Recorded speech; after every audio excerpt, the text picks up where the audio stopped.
Pada pertemuan kali ini, kita akan mempelajari metamorfosis sempurna pada hewan kupu-kupu fase B Ilmu Pengetahuan Alam dan Sosial kelas 3. Sebelumnya, apakah kalian tahu apa yang dimaksud dengan siklus hidup hewan? Siklus hidup hewan yaitu hewan mengalami perkembangan dari hewan muda menjadi hewan dewasa, serta hewan juga mengalami perkembangan yang berbeda-beda. Ada yang mengalami metamorfosis sempurna, metamorfosis tidak sempurna, serta ada juga yang tidak mengalami metamorfosis. Jadi, apa sih metamorfosis itu? Jadi, metamorfosis merupakan proses perubahan bentuk tubuh makhluk hidup secara bertahap dan awal kehidupan hingga menjadi dewasa. Perubahan ini biasanya melibatkan perubahan bentuk, ukuran, dan fungsi tubuh pada hewan. Selanjutnya, di sini ada contoh metamorfosis sempurna pada hewan kupu-kupu. Pada gambar pertama yaitu ada telur. Pada daur hidup kupu-kupu, telur adalah tahapan pertama yang dihasilkan oleh kupu-kupu dewasa saat berkembang biak. Kupu-kupu akan meletakkan telurnya pada bagian bawah daun dengan menempelkannya menggunakan zat perekat dari sang induk.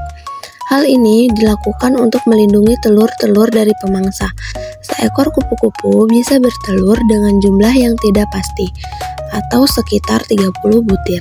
Sedangkan selama hidupnya, seekor kupu-kupu bisa bertelur sebanyak 100-200 butir. Selain bisa merekat dengan baik di bawah daun, telur kupu-kupu juga cukup kuat untuk bertahan di cuaca panas ataupun dingin. Pada gambar kedua yaitu ada ulat. Telur-telur yang ada di bawah daun akan tumbuh hingga siap menetas menjadi ulat. Ulat atau larva ini akan memiliki bentuk dan ukuran yang berbeda-beda setiap jenisnya. Bentuk dan ukuran ini akan sesuai dengan induk atau jenisnya. Ulat dari telur kupu-kupu akan memiliki cara bertahan hidup dengan adanya racun di dalam tubuhnya. Racun ini akan bekerja dengan membuat gatal serta alergi pada kulit hewan atau manusia yang mengganggunya. Bahkan, racun tersebut juga bisa jadi mematikan untuk beberapa jenis serangga, termasuk serangga yang memiliki ukuran 10 kali lebih besar dari tubuh ulat. Setelah menjadi ulat, hewan ini akan mulai memakan semua jenis daun hijau segar untuk mengumpulkan energi. Daun menjadi sumber nutrisi yang baik untuk ulat dan membentuk energi untuk melakukan proses selanjutnya yaitu menjadi kepompong. Ulat pun bisa dengan cepat menghabisi daun di pohon yang ditinggalinya dan seringkali menjadi hama bagi manusia. Selanjutnya, pada gambar ketiga yaitu ada kepompong. Setelah memiliki cukup banyak energi, ulat akan berubah menjadi kepompong atau pupa.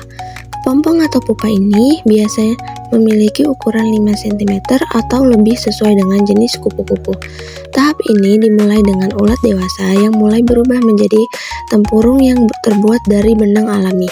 Benang itu terbuat dari berbagai nutrisi dari daun yang dimakan dan diolah oleh tubuh kecil ulat.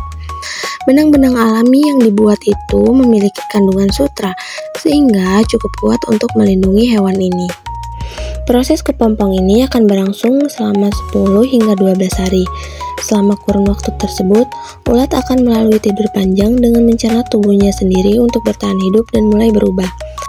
Hal itu diketahui karena ulat akan kehilangan 3 kali berat badannya selama melalui tahap kepompong atau pupa ini. Karena proses panjang ini tidak mengherankan jika kupu-kupu yang keluar dari kepompong akan segera mencari makan. Dan yang terakhir yaitu ada gambar kupu-kupu. Setelah melalui fase yang panjang itu, ulat yang ada di dalam kepompong akan berubah menjadi bentuk dewasa yaitu kupu-kupu. Untuk keluar dari kepompong yang kuat, kupu-kupu akan mengeluarkan zat yang bisa melembutkan penutup tubuhnya atau kepompong. Dengan begitu, kupu-kupu bisa keluar dengan mudah dari dalam kepompong untuk melanjutkan hidup pada tahap yang baru. Setelah keluar dari kepompong, kupu-kupu memerlukan proses pengeringan dan perkembangan yang berlangsung selama beberapa jam saja. Saat tubuh sudah kering dan sayap mengembang, kupu-kupu akan memiliki cukup energi untuk terbang dan mencari makan. Selanjutnya ada fakta menarik nih tentang kupu-kupu. Yang pertama, sayap kupu-kupu berwarna-warni dan indah. Yang kedua, kupu-kupu menyukai bunga karena natratnya manis. Dan yang ketiga, usia kupu-kupu biasanya pendek, hanya beberapa minggu. Baiklah, itu saja sedikit penjelasan mengenai metamorfosis sempurna pada hewan kupu-kupu. Semoga dari penjelasan tadi dapat bermanfaat bagi teman-teman semua. Terima kasih.